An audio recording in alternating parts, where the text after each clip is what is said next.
All right, welcome back to the channel, everyone. I am an avid herpetologist, and today we're going to be doing a top 10 video for the most unique build-around commanders in the commander format of Magic: The Gathering. Now, right off the bat, I'm going to answer a question for you guys. For those of you unfamiliar with the commander format, what is commander? Well, the format begins by choosing a creature. Not just any creature, you need to choose a legendary creature. Now, this creature is going to be your commander. In order to build a deck in this format, you need to choose yourself a legendary creature, and then you're going to build a deck that contains 99 other cards. Now, in this 99 card pile, you can only have one copy of any card that is not a basic land. So this is a 100 card singleton format, including your commander. Now, the cards you can include in your deck are strictly limited to those within your commander's color identity. Your commander's color identity is going to be determined by whatever colors are visible in that commander's mana cost, as well as any mana symbols visible in effects within that creature's effect box. Now, during a game of Commander, your selected creature is going to begin the game in the command zone and can be cast at any time from that zone directly to your field for its mana cost. Now, the idea is to build a deck with a game plan centered around your commander. So the cards you include in your deck are generally cards that work around whatever effect your commander has. In this video, we're going to be going over what I believe to be the top 10 most unique build around commanders, meaning commanders with effects that are so unique that they encourage the use of otherwise pretty bad cards that happen to work really well with these particular legendary creatures. Now, before we begin, I want to go over some quick rules for the criteria I'm using in picking this list. First of all, I wanted to focus on commanders that encourage the use of support cards that don't really see play otherwise. Decks that want cards that most other decks simply don't. This is also not meant to be a list for CEDH. Now, some of the commanders on this list might be a little bit more competitive, however, others on this list are not. This is also not going to be a full comprehensive list of all of the fun build-around commanders. Thousands of legendary creatures exist these days, and it would be impossible to do a video on all of them. This is just the 10 commanders that I have chosen and I think make the most unique build-arounds if you're looking to have something different and try to avoid general staples. I also want to clarify that fun is not a factor here. Some of the cards on this list can be incredibly aggravating to play against. Again, this is a focus on unique build-arounds, not necessarily fun or competitiveness. I'm also going to limit this list to include cards or exclude cards that support existing mechanics or specific creature types. As one example, Hapatra, the Vizier of Poisons, is a very cool and unique commander, but it specifically is working with -1 counters.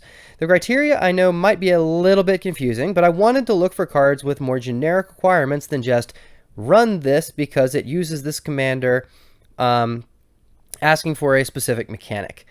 So we're looking for cards that might be a little less mold fitting, I suppose. Lastly, while the majority of the cards I plan to discuss are not widely used, this does not mean that they can't or won't appear in other decks. I'm mostly just interested in unique synergies that these cards are going to offer with the commanders that I'm looking to talk about. Alright, getting right into our list. Coming in at number 10, we're going to begin with Kalamax the Stormsire. Now, Kalamax is a 4-mana creature. It is 1 generic, a green, blue, and a red. It is a 4/4 elemental dinosaur with 2 effects. The first, whenever you cast your first instant spell each turn, if Kalamax the Stormsire is tapped, you may copy that spell. You may then, of course, choose new targets for that copy. Additionally, whenever you do copy an instant spell, you get to put a +1 counter on Kalamax. Now, Kalamax is a bit of a self-indulgent card, as this is actually my personal favorite commander of all time. But a big reason for that is the uniqueness of the deck itself. There's a couple of different deck building conventions that go into building a Kalamax deck, and we're going to talk about some of the really powerful synergies you can find with this card. One of the best ways to optimize Kalamax's potential is looking at instants that require an additional cost to activate. Think about cards like Thrill of Possibilities, Big Score, and Channeled Force. These cards are all balanced around having a cost that you have to pay in order to receive a proportionate effect in return. Thrill of Possibilities being the simplest example of this, having 1 in a red for an instant where you discard a card in order to draw 2 cards. So you lose this card and another card from your hand to replace 2 cards back, going net 0. However, the way Kalamax effect works is that you pay the cost of the card first, and then the effect of Kalamax to copy it goes on the stack.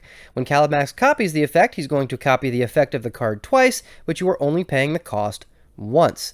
So using this in our example of Thrill of Possibilities, by paying 2 mana and discarding a single card, Kalamax will then copy the spell and you will draw 4 cards back.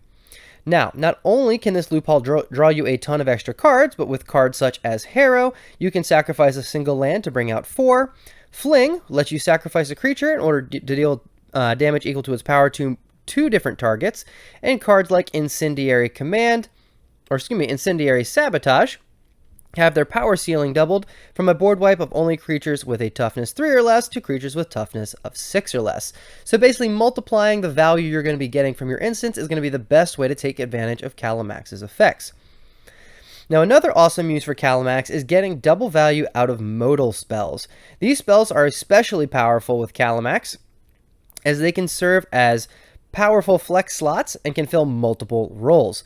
Cards like Mystic Confluence, Supreme Will, and Prismari Command can serve as card draw, counter magic, or even spot removal, always doubled up thanks to Kalamax. This effect can be so powerful that even generically weak spells like Tribute to the Wild and Volcanic Offering can get out of control insanely fast. Making everybody sacrifice a single artifact or enchantment may not seem like much of a problem, but copy it a few times so they have to sack 2, 3, even 4, and all of a sudden this 2 mana spell is clearing the entire field of support permanents. Now another reason I love Kalamax, beyond his powerful instant plays, is remember, he has to be tapped in order for his effect to work at all. So part of the challenge of playing a Kalamax deck, not only do you need to find fun instants to use, you need to find ways to make sure that Kalamax can be tapped, because attacking may not always be a viable option. So it's wise to consider including additional ways to tap Kalamax for extra value without needing to use your combat phase. One of the easy ways to do that is through special artifacts. Think things like Relic of Legends, Honor-Worn Shaku, and Springleaf Drum. Each one of these cards is going to be able to generate mana value on top of getting Kalamax tapped, so turning a potential downside into an advantage. Now, if these artifacts aren't enough for you, you can also feel free to toss some vehicles into your deck. I personally like Cultivator's Caravan the most since it's an inherent mana rock on top of being a potential use for crew. For those of you not aware, vehicles are able to tap creatures you have in play to pay their crew cost. So by suspending or tapping, I'm playing Digimon, by tapping Kalamax, you're able to animate this vehicle. We don't really care about the animation, we just want Kalamax to be tapped. Lastly, Kalamax deck should always include this next pair of lands that synergize wonderfully with his effects, and that's going to be Survivor's Encampment and Holdout Settlement, which share the same effect of Springleaf Drum, where you can tap an untapped creature you control to make mana of any color. With that, we're going to move into our number 9 slot. Coming in at number 9, we actually have Blind Seer. Now, Blind Seer is a 4-mana creature, 2 and blue, for a 3/3 with a kind of a pretty unusual effect for sure. This is a very old card and has an effect where you can pay 1 and a blue to make target spell or permanent become the color of your choice until the end of the turn. Now, this is one of the weaker entries on this list because this is, of course, one of our the oldest cards on this list, but it still has some pretty surprising interactions to make note of. Now, it's rare to see a card that has the ability to change colors, so the cards found here are definitely less likely to be found in many other places other than specifically a Blind Seer deck. To begin with, we have Douse, which is a 3-mana enchantment with the ability to counter any spell as long as it's red. So by paying that 2-mana cost, and then 2 mana for your Blind Seer's effect, you're paying 4 mana for a reusable counterspell that can be used over and over and over again. We also have cards like Flash Flood and Hydroblast with similar effects that can destroy red permanents as long as they are already in play. Hibernation is a board wipe for any creatures in play, returning them to their owner's hands, which you can expand the effect of thanks to Blind Seer's ability. And We have a card called Insight, which lets you pay 2 mana to draw a card anytime an opponent casts a spell. Since it's going to be checking the color of the card being cast as the effect resolves, allowing you the opportunity to use Blind Seer to change the color of the spell being cast, so you can make sure you are always able to get that card advantage. Now, some other fun ways to abuse Blind Seer's effect are going to be creatures with protection from colors, such as Master of Waves and Cerulean Drake. But if you want to really get mean, we've also got a couple of nastier options here. Since Blind Seer is one of few creatures that has a simple activated ability for only 2 mana that does not require tapping, you can basically spam effects that are going to be targeting other creatures. Some nastier ways to abuse this include Cowardice, which bounces a creature back to hand if you target it with Blind Seer's effect, Dismiss into Dream, which would sacrifice it for doing the same thing, and Willbreaker, which can actually take control of the card that you're targeting. Next, we have coming in at number 8, one of the less fun entries on this list, and that is, of course, Tergrid, God of Fright. This is probably going to be the least popular and most infamous card on this list, but remember, we are not here to discuss fun. We are here to discuss commanders that are unique build-arounds. And like it or not, Tergrid is definitely pretty unique. It plays a lot of cards you definitely are not going to see elsewhere. Starting off the Tergrid section, we actually have 5 creatures with almost identical effects, all of which are going to force your opponent to discard cards.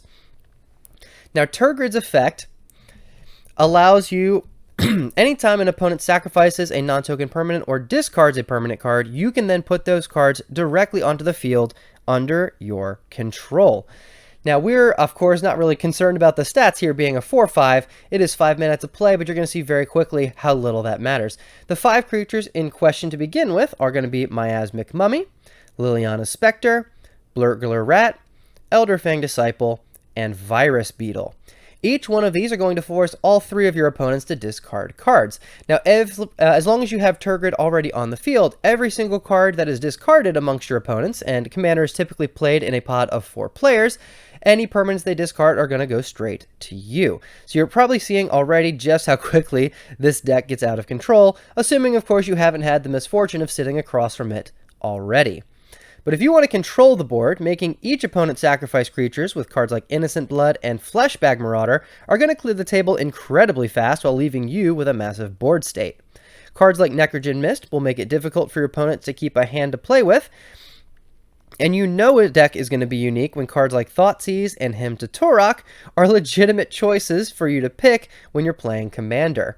Being able to select an opponent and take any card you want from non-lands in their hand is definitely a powerful ability. And hey, just targeting somebody and getting to choose any 2, or randomly get any 2 cards out of their hand is not so bad either. But if we want to ramp up the hand tate, next coming up we have cards such as Unnerve and Arterial Flow, which are going to start having your opponent discard more cards. These 2 in particular are making your opponents discard 2 cards each. Or if you just want to cut right to the chase, you have cards like Dark Deal, which function like a small Genesis wave, letting you amass insane value from anything that your opponents were unfortunate to not have enough time to cast. So anything left in their hand then becomes yours, and they draw fresh hands that you can then begin to drain all over again. But if you're ready to really get serious and start making the table hate you, massive stack spells such as Pox, Smallpox are going to massively cut down on your opponent's resources while insanely boosting yours. And Tergrid is one of the best decks ever in existence to make use of the original stacks card, Smokestack. Put as many counters on Smokestack as you'd like. You're going to have your opponent sacrifice permanents, which will immediately come to you. So you then have those new permanents to sacrifice until your opponents have absolutely nothing left. This deck is absolutely degenerate, but it would be definitely wrong to leave this off of a list of cards that want to be making use of things that most other decks don't want to see. Coming in at number 7 is a much newer card and a much nicer card. This is going to be Ghyrson Starn Kelermorph. Now, as a disclaimer, I'm really not a big fan of the extended universes in Magic the Gathering. I think they're getting a little overboard with the different intellectual properties they're bringing into the game. However, this particular one definitely caught my eye as being a very cool, very unique effect. Now, Ghyrson Starn is 3 mana, 1 blue and a red for a 3/2.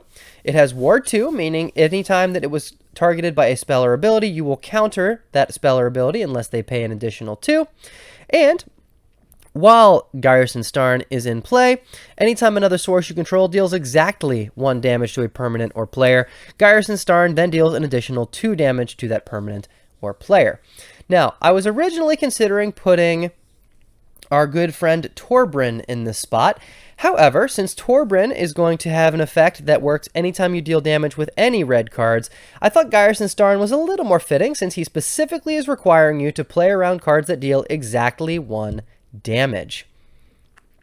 Now, a shocking number of cards actually have tap effects that specifically deal 1 damage. Now, some of the better generic ones we're going to go over here are Frost Wielder, Cunning Spark Mage, Volshock Sorcerer, Vithian Stinger, Prodigal Pyromancer, Prodigal Sorcerer, Thornwind Fairies, Sakata Firewalker, Zurin Spellcaster, Rootwater Hunter, Galectrode, and Razorfin Hunter.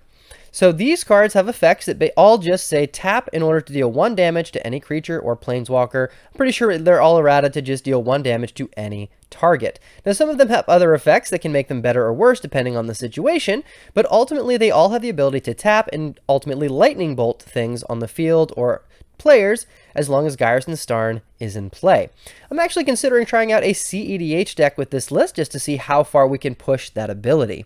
But if you're willing to get a little less generic with your creatures, there are a ton of other options that can deal 1 point of damage, including Izzet Staticaster, Cinder Pyromancer, Thermo Alchemist, Lightning Rig Crew, Lobber Crew, Brimstone Trebuchet, Firebrand Archer, and Kessig Flame Breather. All of these are going to add again to those lists of cards able to deal 1 damage consecutively, which is damage that can add up very quickly. But the fun you can have goes even beyond these kinds of creatures, as cards like End the Festivities and Blazing Volley are going to deal 3 damage to all opposing creatures for a measly 1 mana. Now, if you're in a more competitive format and are worried about hate bears, something like Gutshot can actually become a lightning bolt for 0 mana. And cards like Burning Earth drop lightning bolts on your opponents for just daring to use their lands, while cards like Immolation Shaman will punish opponents trying to loot multiple effects. Lastly, if you find yourself wanting some extra protection, you can keep smaller bodies away with cards like Circle of Flame, which again will drop 3 points of damage on any small creatures that are attacking you. Coming in next at number 6 is actually a much older commander from the earliest days of the commander format, and that is Zedruu the Greathearted. Now, Zedruu is a 4 mana, 1 red, white, and blue for a 2/4 with the ability of, at the beginning of your upkeep, you may gain X life and draw X cards, where X is the number of permanents you own that your opponents currently control. It also has an extra effect where you can pay a red, white, and a blue. Target opponent gains control of target permanent you control. Now, upon reading Zedruu, you're probably thinking to yourself, this is kind of lame. I mean, I'm giving away permanents. You sure are, and I promise you don't even care. Now, if you've never played against a Zedruu deck, you're probably not going to be super sure about what's coming next, but let me explain. A lot of players do try to play Zedruu as a group hug deck, trying to help everyone else by also playing the game. Cards like Humble Defector are great for this, since you can get things advantage for yourself while also giving away cards and then getting use out of Zedruu's effect. Humble Defector lets you draw 2 cards and then basically pass it to target opponent, who can then draw 2 cards and continue to pass the card around. You can also use things to use effects that will gain things back for your generosity by swapping cards around the field. Cards like Djinn of Infinite Deceits, which with one of the coolest arts that you're going to find on a Magic card, is able to tap to exchange control of any 2 target non-legendary creatures, meaning you can exchange one of your creatures for one of your opponents, then gaining buffs off of Zedruu without actually giving up your field presence.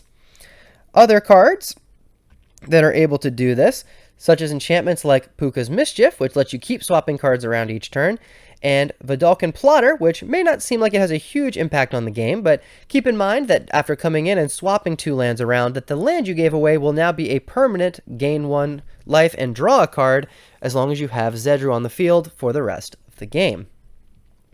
Now, when you're done passing out party favors, there are plenty of permanents you can give away just because they affect the table the same no matter who controls them.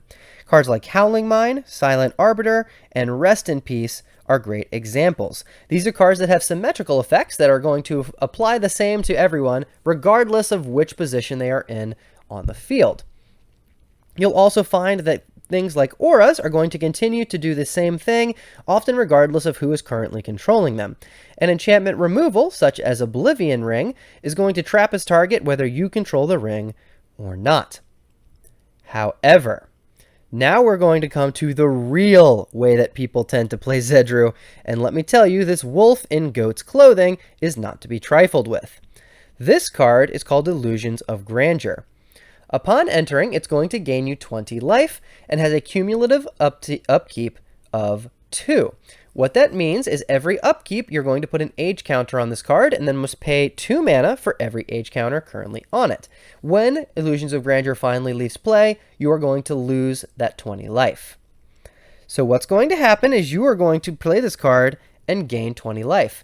By giving this card away to an opponent, you no longer have to worry about that cost of paying 2 mana each turn, and then 4, and then 6. Instead, that cost is up to them.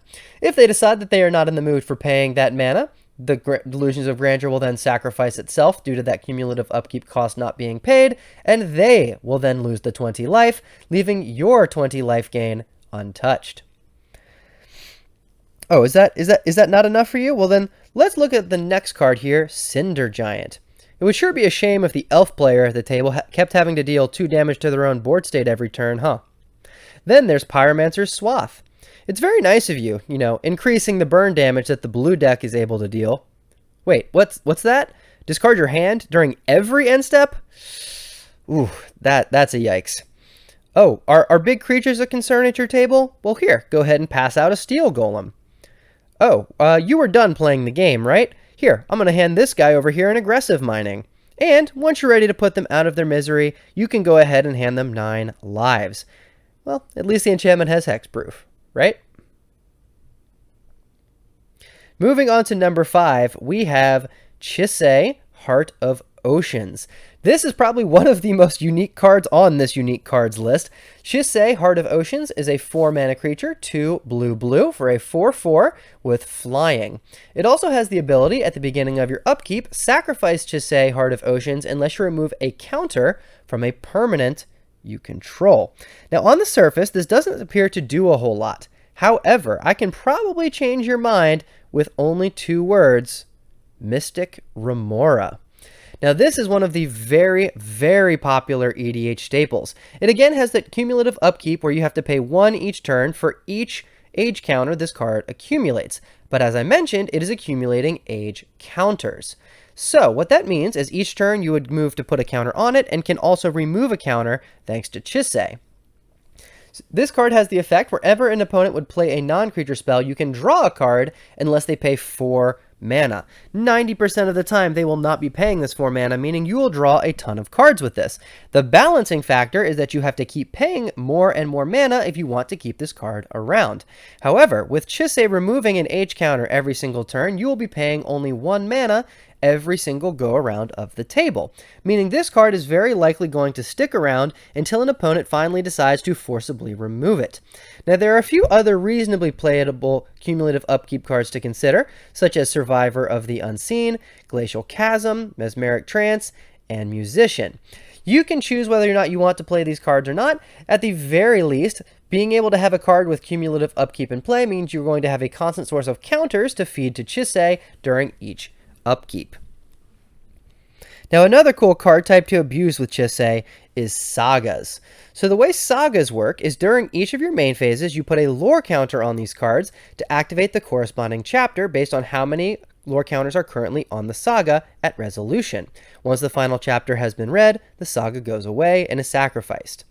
Now, Chisei can keep removing counters, allowing you to recycle certain chapters over and over again. The way this interaction works, you are not going to re-trigger the previous chapter by removing a counter, but by removing one counter and going to 0, or removing a second counter and going to 1, you can keep reusing the first or second chapters of a saga, respectively.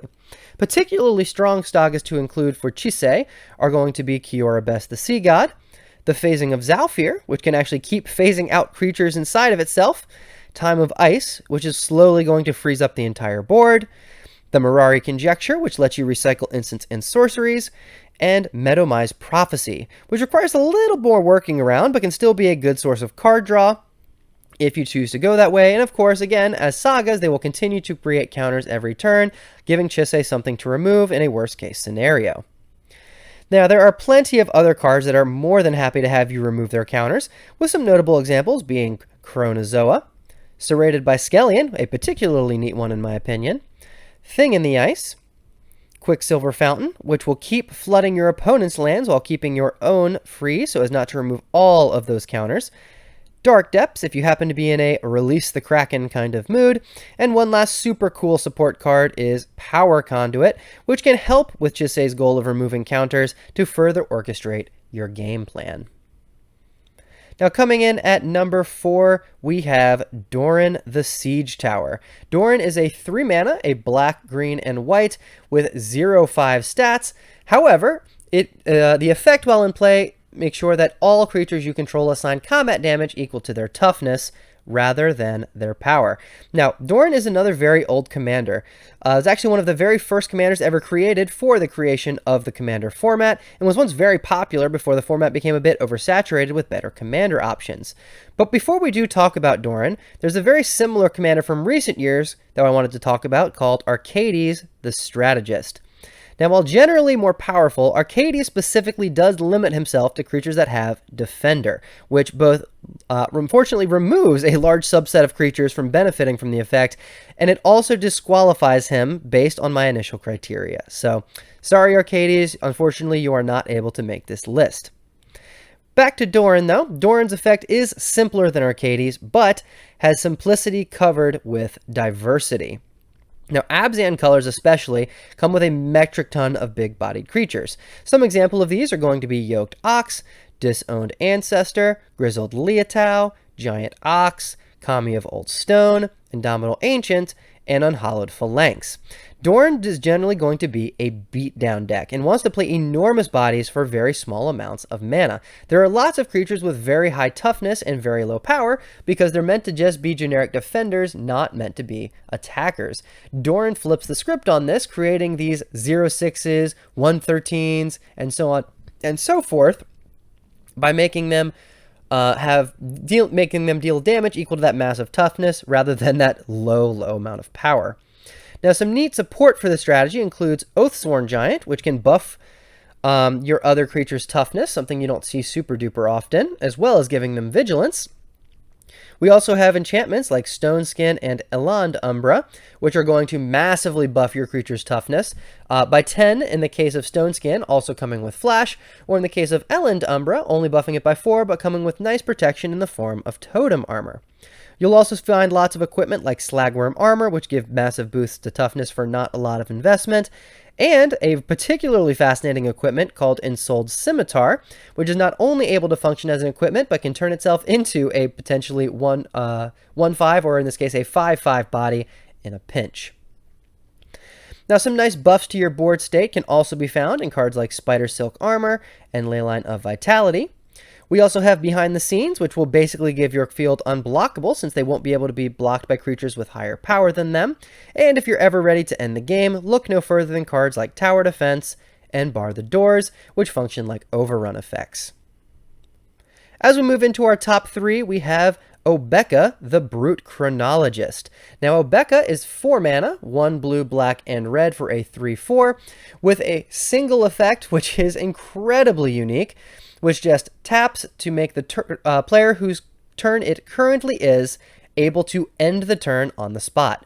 When you end the turn, you exile all spells and abilities from the stack. The player whose turn it is discards down to their maximum hand size, damage wears off, and this turn and until end of turn effects all end. So, this is by far one of the most unique commanders I personally have ever seen. Having a Sundial of the Infinite effect in the command zone opens up all sorts of cool possibilities. However, before we get into Obeka's support, I want to draw attention to what Obeka can and cannot do. Cards that have effects that say until the end of the turn, such as Active Treason and Insurrection, do not work. Once the turn ends, these effects wear off. If you want to skip over heavy downsides, you must completely skip the phase in which the effect would occur, with the last possible window being the end phase.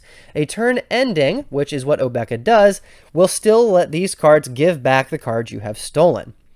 Now there's also a card out there called Ideas Unbound, and at first read, this card also appears to not work. However, it does have an errata that I want to make sure you guys are all aware of. The errata is written as draw 3 cards, discard 3 cards at the beginning of the next end step. So while it may not read like it works, this card is absolutely fair game for an Obeka strategy, since you will be skipping over the end step, or at least being able to exile this effect off of the stack when you move to the end step. With all of that spoken, we're going to want to really maximize Obeka's effect. If you want to get the most out of Obeka, you want to find cards with big upsides that are balanced by huge downsides. We can begin by looking at Avaricious Dragon, which is one of the coolest looking cards in the game. Now this card is 4 mana for a 4/4 flyer, which are honestly pretty fair stats. Has a beginning of your draw step, draw an additional card. This effect is balanced by the effect where at the beginning of your end step, you must discard your entire hand. In the hands of Obeka, if you are ending your turn early, you will be able to draw your extra card at the start of the turn with a 4/4 flying body on the field with no downside. Next is going to be a very niche card called Psychic Vortex with a very similar effect where it has a positive cumulative upkeep to let you draw cards, which means for every age counter, you will actually draw an extra card. So draw 1, draw 2, draw 3. Again, balanced by the fact that at the end of each of your turns, you must sacrifice a land and discard your hand. Again, we're going to be skipping that effect, so all this is an insane draw engine. Next, we have any of the many cards that make tokens, but don't keep them around. These 3 strong examples are going to include Felden of the Third Path, Hate Mirage, and Flame Shadow Conjuring. All of these cards are going to be able to make tokens of cards that you control, cards in your graveyard, opponent's cards, and normally would exile those creatures once they've done their attacks for the turn. However, again, we can skip those exile effects and just move right on to the next turn, maintaining those bodies on the board. There are also a plethora of effects that have downsides you can skip with Obeka, with the 4 of the best ones including Myriad, which creates token copies of the creature whenever you attack an opponent. It'll make a token copy attacking each of your other opponents. We also have Dash, which lets you play creatures for a cheaper cost at the price of returning to your hand at the end of the turn. Again, something we can skip. We then have Encore, which makes tokens for each opponent you control, and then makes those tokens have to attack, and then exiles them at end of combat.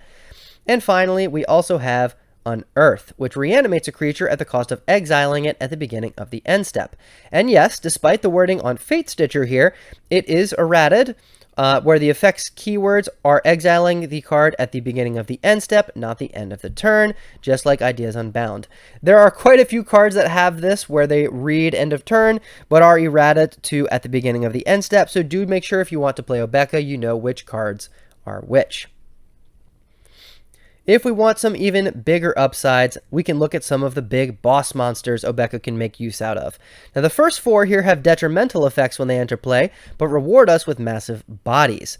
These cards are going to include Kroxa, Titan of Death's Hunger, Eater of Days, Sky Swallower, and Leveler.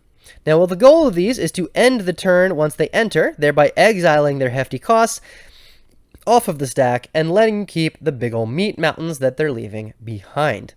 The next 2 cards are big advantage engines, with Identity Thief, removing a creature and letting you gain a copy of it, and Zara, Renegade Recruiter, stealing a creature from your opponent's hand without having to actually give it back at the end of the turn. Now, if you'd really like to know just how powerful Obeka can be, look no further than the last 5 cards here, because what bigger downside is there to skip than when you are literally going to lose the game? Now, these first 4 are all extra turn cards with very similar effects, those being Final Fortune, Warrior's Oath, Alchemist's Gambit, and Last Chance.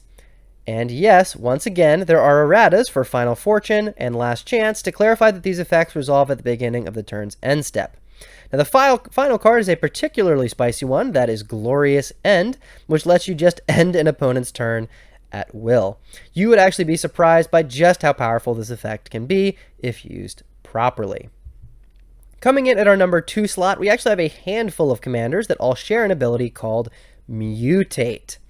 Now, these commanders are Vadrok, Apex of Thunder, Nethroi, Apex of Death, Illuna, Apex of Wishes, Brokos, Apex of Forever, and Snapdax, Apex of the Hunt.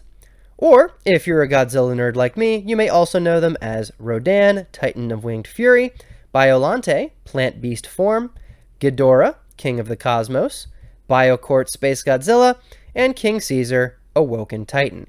And of course, let's not forget everybody's favorite Death Kangaroo, Otrini, the Ever Playful. Now, I'm not going to read out what every single one of these does. Instead, I'm going to discuss the mechanic of Mutate. But Avid Herpetologist, you said this list couldn't revolve around a certain mechanic. And yes, you are absolutely right. However, these cards are not here to synergize with other Mutate cards. It has to do with the way that Mutate works as a mechanic. See, the way Mutate functions, you can cast these cards for their Mutate cost by targeting a creature you already have in play. Now stay with me now, because this is where things are going to start getting a little bit complicated. On resolution, you can choose to put the Mutate card either on top or underneath of the card being mutated onto. Now this is going to create a newly mutated creature. Mutated creatures are going to maintain all of the effects of creatures in their stack. This means that anything written in the effect text box are going to apply to the creature on top. However, the name, stats, mana cost, color, legendary status, etc. are all determined by whatever creature is at the top of the stack. Now this can lead to some pretty crazy creature combinations, and it's those combinations and interactions that land this zany bunch at the number 2 spot on this list. Now, before we begin talking about some of the awesome mutatable creatures, I want to confess something and clarify a catch to the mutate effect. You see, this here is a creature called Swiftblade Vindicator. It's a 2-mana, red and white, 1/1 creature with double strike, vigilance, and trample. Seems like an awesome target for Mutate, right? Look at all those keywords. Now, when Mutate first got announced, I actually ordered 10 of these cards, speculating that people would realize the power this card could provide when given better stats, and the card would go up in price. There's just one problem. You guys see this word right here? Mutate can only be done on a non-human creature. That means that any creature with human as one of their types cannot be mutated onto. So as cool as this card is, it cannot be used as a mutate target. So just something to bear in mind if you're looking for fun interactions, make sure you are choosing creatures that do not have the human creature type. Now with that out of the way, there are plenty of amazing creatures to build your stacks with, and we're going to begin with a simple but desirable effect, Hexproof. Here we see Slippery Boggle, Ascended Lawmage, and Troll Ascetic. Now the latter two even come with bonus effects such as Flying and Regeneration that can make your mutated creatures much harder to handle. Plenty of other lesser known cards can donate great protective effects as well. Things like Will-O-the-Wisp, Chilling Apparition, Mischievous Poltergeist can all donate regeneration as well, and Adonto Vanguard can donate Indestructible. Now, these cards might look human, but again, remember that they are not human. Even vampires, which might look humanoid, and soldiers, which are typically also humans, as long as they don't have the human type, they can be mutated onto, and they do pass along these beneficial effects. But the fun doesn't stop there. Swiftblade Vindicator may not be able to donate all those keywords, but cards like Night Veil Predator absolutely can. And check out Elusive Tormentor. For 1 extra mana, and by discarding a card, you can flip this card into Insidious Mist, bringing in Hexproof, Indestructible, and Unblockable. Next is going to be a series of cards that actually utilize +1 counters. Even though the stats of a mutated creature are determined by the topmost card, counters remain on the card regardless and continue to grant their bonuses. So for cards like Phantom Nishobi, Polychronos Unchained, Hydroid Crassus, they can enter with a bunch of counters, then add on the base stats of whatever sits on top. You can even bring in Mana Gorger Hydra, which not only will keep donating counters thanks to its effect, but tosses in Trample as well.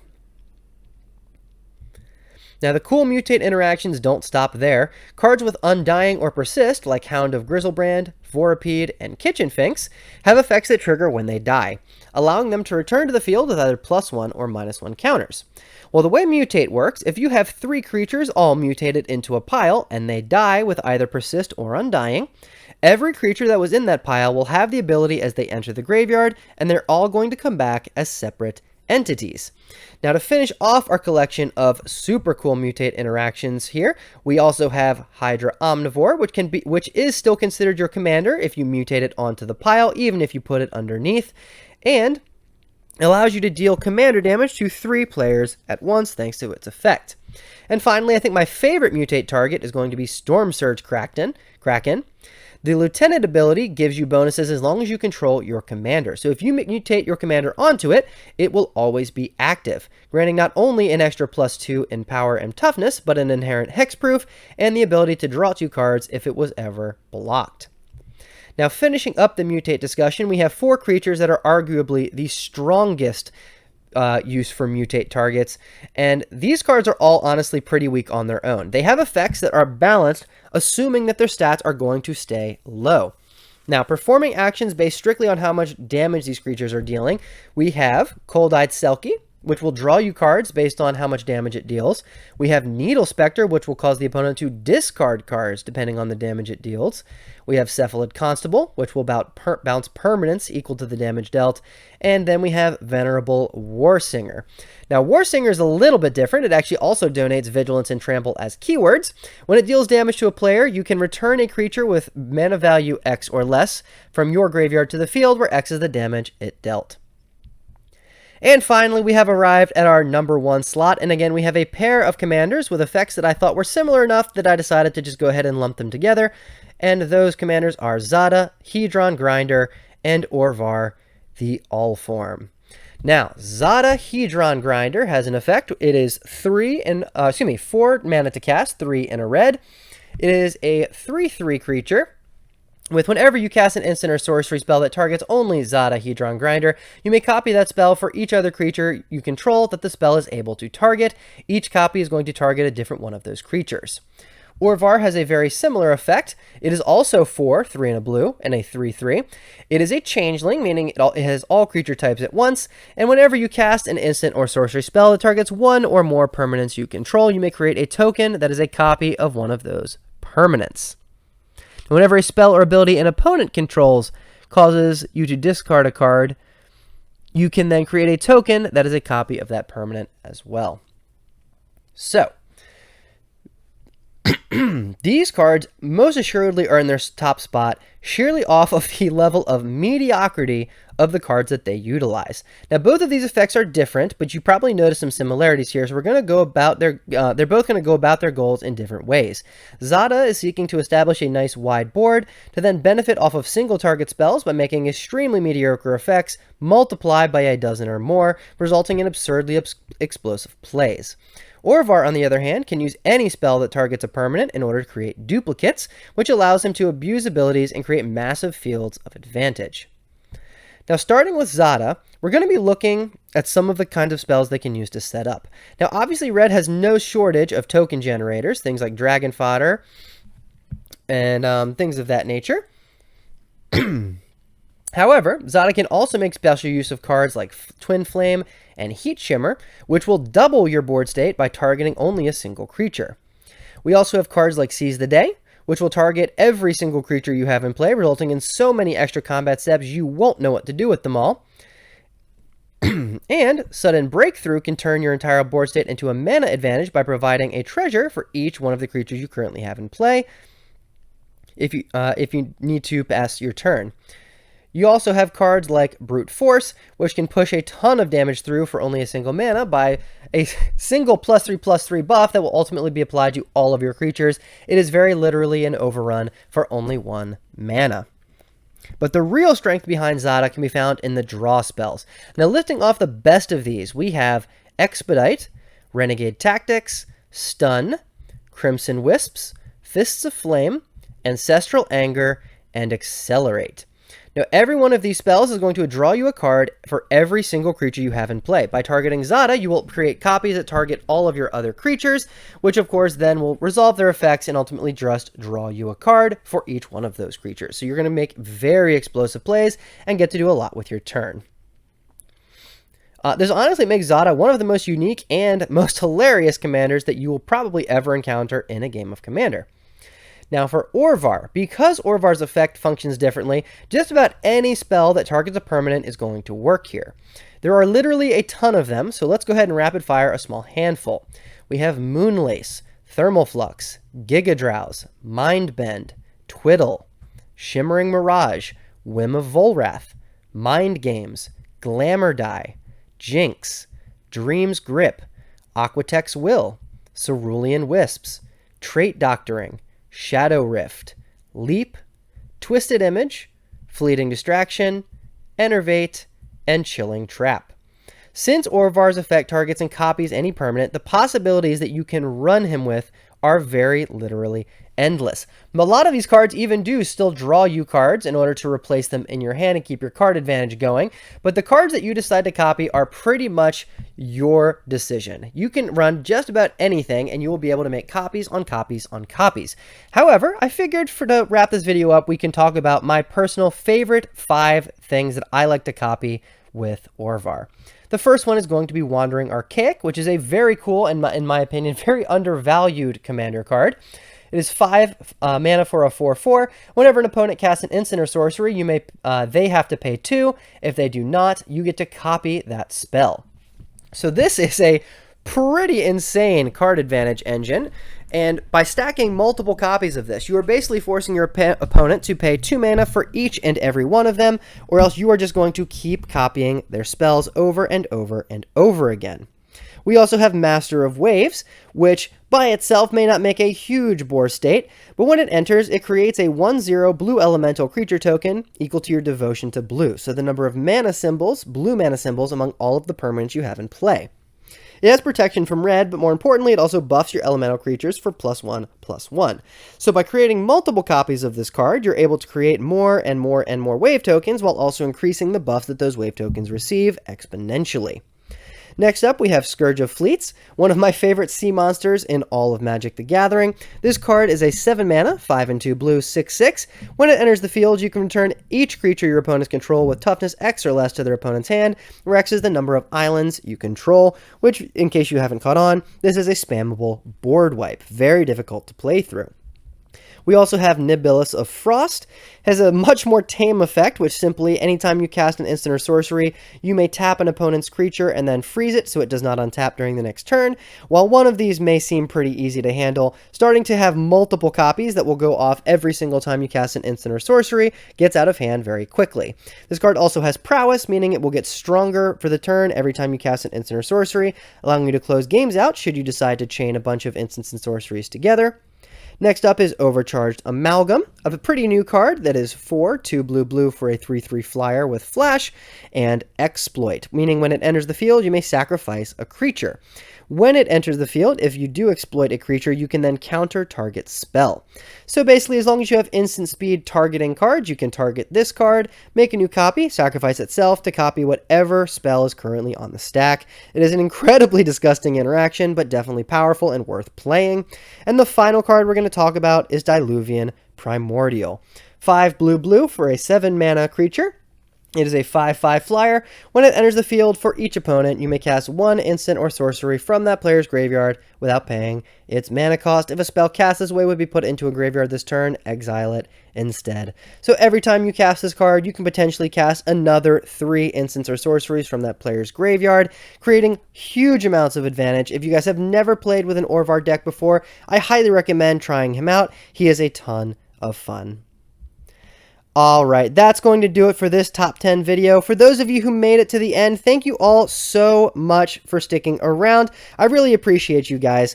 I hope you guys did enjoy the video. I've been wanting to make this video for quite a while, and I honestly put more effort into it than I think any of my other videos up until this point. If you guys do like these kinds of videos, please feel free to leave a comment down below and let me know if you have another awesome and unique commander that you've enjoyed playing with. As always, Thank you all so much for watching. I am an avid herpetologist. I hope you'll have a great rest of your night, and I will see you all next time.